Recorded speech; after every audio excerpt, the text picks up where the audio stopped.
If I told you that Hinduism is making a comeback in the country with the largest Muslim population in the world, would you believe it? A country where over 85% of people follow Islam, where every public policy is crafted keeping in mind the interests of the Islamic majority. That very country is now quietly returning to its ancient roots. Hard to believe? See it with your own eyes. Om Sriam Bawam Tu Sukam Bawam Tu Purnam Bawam Tu Kesama Sampurna Ya Nama Swaha Om Santi Santi Santi Om Nuwun Nuwun Matur Nuwun. Today, over 1,000 Hindu temples are being built across Indonesia.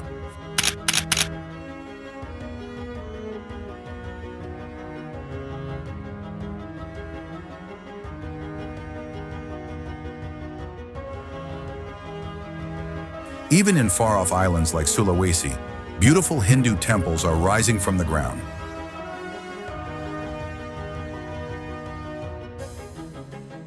An Indonesian princess has returned home to her roots. Muslim Imams in Indonesia are now embracing Hinduism, helping more than 10,000 Muslims come back home to Sanatan Dharma. In the Muslim mosque, but he was not able to solve all the problems with people. There is no peace. So he went and did meditation, and he found some voice told him to go for Vedas and Hinduism, and he converted into Hindu. He is a staunch follower as well as propagator of Hinduism. Now today, Bagus has taken a vow, at least this year, 2024, he will help convert 10,000 Muslims minimum to Hinduism. Former Islamic scholars and strict Muslim teachers are also returning to their roots. Ibu Aprianti SPDI, setelah disudibedani namanya menjadi Depi Kumala. Beliau lahir di Jakarta dan terakhir beliau adalah pendidikan agama Islam. Makanya I'm a superhero. What kind of superpowers would you like to have? Krishna. Karena Krishna itu kalau di Indonesia, khususnya di Jawa itu sakti. Kedua kuat dan memiliki senjata ampuh yang namanya Krishna ini sakti sekali. Every single day, more and more people in Indonesia, the world's largest Muslim majority country, are embracing Hinduism. Saya adalah seorang yang beragama Muslim. Dari mulai mengucapkan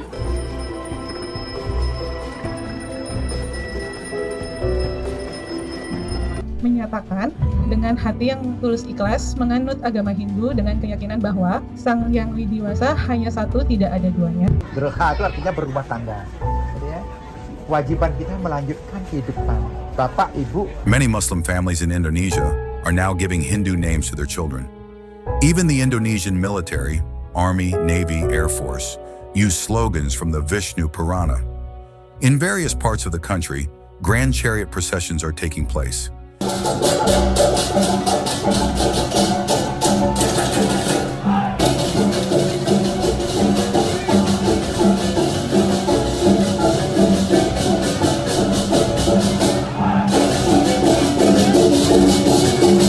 Statues of Hindu gods and goddesses are being installed across cities. Indonesia is now gifting Hindu artifacts to foreign dignitaries. A whole generation is slowly reconnecting with their civilizational roots. Indonesia is even building a new capital city inspired by Hindu culture. What caused this sudden awakening in a Muslim-majority country? Is Indonesia really on its way to becoming a Hindu nation again? Let's explore the full story. Today, Indonesia has over 240 million people. Out of this, 210 million follow Islam. Only around 5 million, or 50 lakh people, are Hindu. But history tells a very different story. Indonesia wasn't always Islamic. Long ago, people here followed animism, the worship of nature. Each island had its own tribal traditions and beliefs, but slowly, Hinduism made its way into Indonesia. How? There are two main theories. One is based on ancient Indonesian legends, which say that demons once ruled the land and devoured humans. Then came the time of Jambu Island, believed to be a sacred and blessed land. Eventually, Indian traders and merchants began arriving in Indonesia. They introduced Hinduism to the local tribes, and soon the beliefs of animism and Hinduism blended together. This led to a hybrid form of Hinduism being practiced among the tribes. From this fusion, Indonesia's first civilizations began to rise. The Kutai Kingdom, the oldest known Hindu kingdom in Indonesia, emerged over 2,000 years ago. Inscriptions from this era are all written in Sanskrit. Then came the Tarumanagara Kingdom around the 5th century, the Srivijaya Empire in the 7th century, and by the 8th century, the Sailendra dynasty rose in Java. They built Borobudur, the largest Buddhist temple in the world. By the 10th century, the Sanjaya dynasty constructed the majestic Prambanan temple complex, dedicated to the Hindu trinity, Brahma, Vishnu, and Shiva. Later in East Java, the Kadiri and Singasari kingdoms rose, further institutionalizing Hinduism. Temples, literature, and rituals flourished. Then came the mighty Majapahit Empire, Indonesia's most powerful and successful Hindu empire. Its influence stretched across Southeast Asia, including Java, Bali, Sumatra, the Philippines, Malaysia, and more.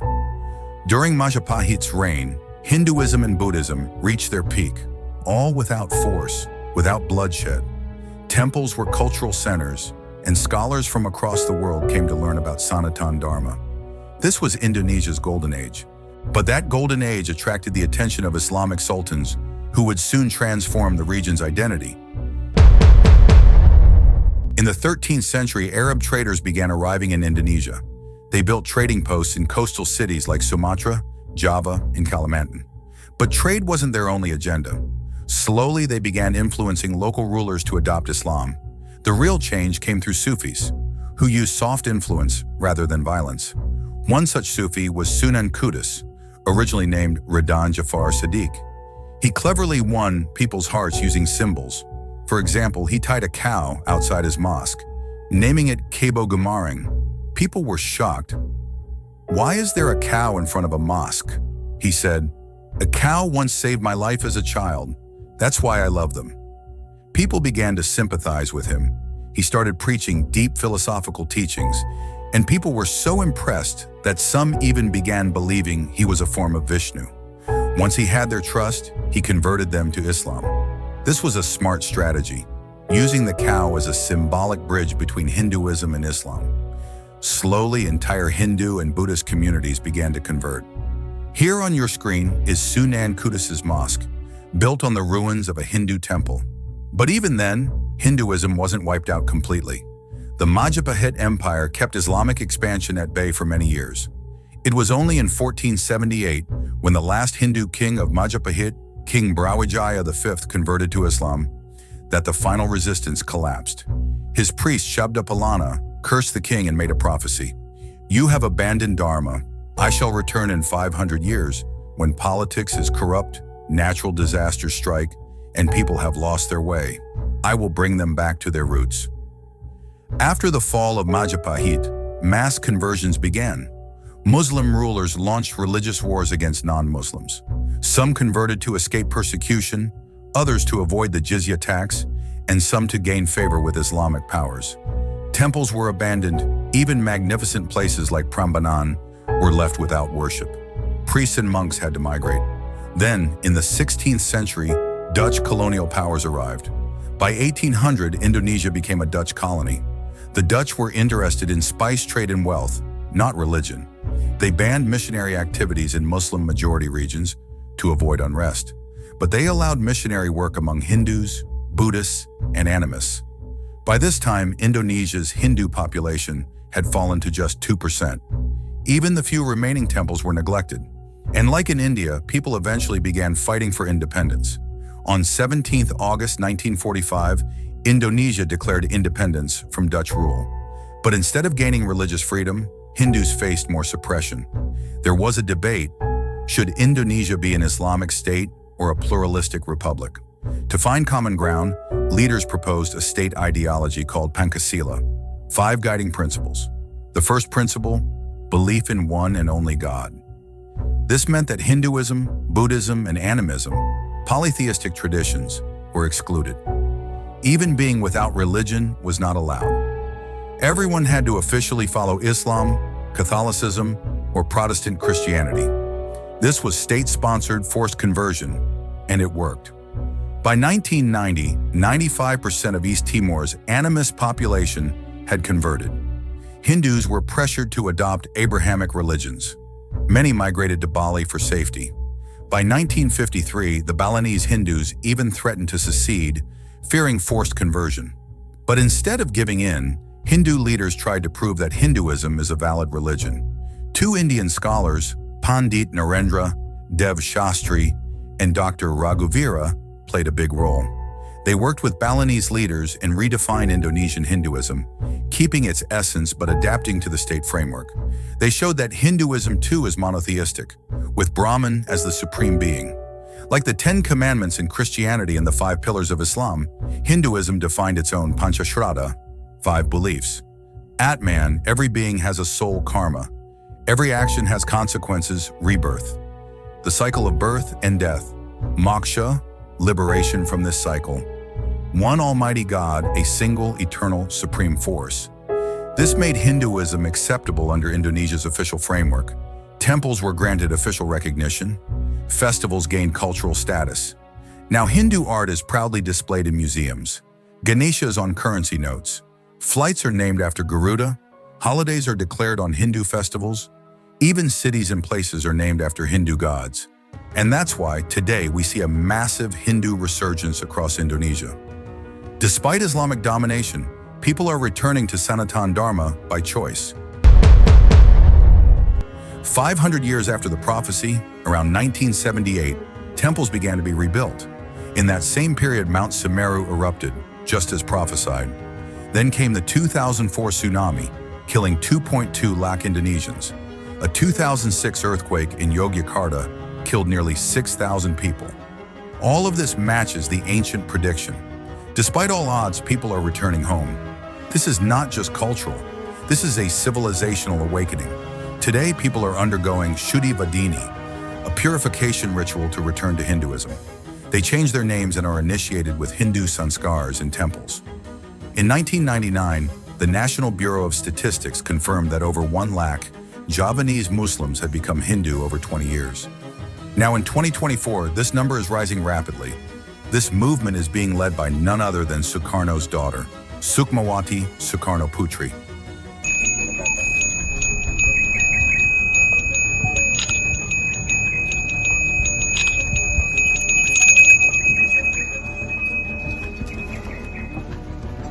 She said she hasn't changed religion, she has reconnected with her roots.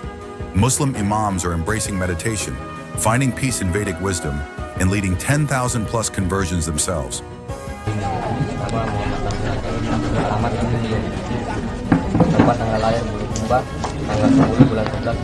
Even in Islamist strongholds, reverse conversions are taking place. Some call it reverse love jihad, as Muslim girls adopt Hinduism for their Hindu partners. Not just girls, Muslim boys are also converting for love.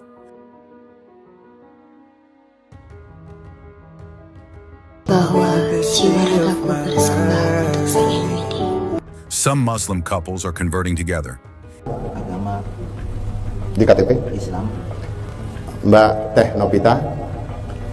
Even Christian menganut agama Hindu dengan keyakinan bahwa Sang Yang Widiwasa hanya satu, tidak ada duanya. Buddhist and animist youth are returning to Hinduism. A grassroots movement called Majapahit Nusantara is training youth, offering economic support, and providing free education and healthcare via temples. Temples are being built everywhere. A campaign called 1,000 Candi Osanara aims to build 1,000 new temples. Muslims who convert are even donating land to build these temples. In Jakarta, giant statues of Garuda Vishnu, Krishna Arjuna chariots, and Mahabharata murals are rising. Huge processions, classical Hindu dance, Ramayana performances, and revived temples are now common. Indonesia is reclaiming its identity, not through force, but with love, awakening, and pride. When the world struggles with its identity, Indonesia is showing the power of returning to one's roots. What do you think? Leave your thoughts in the comments.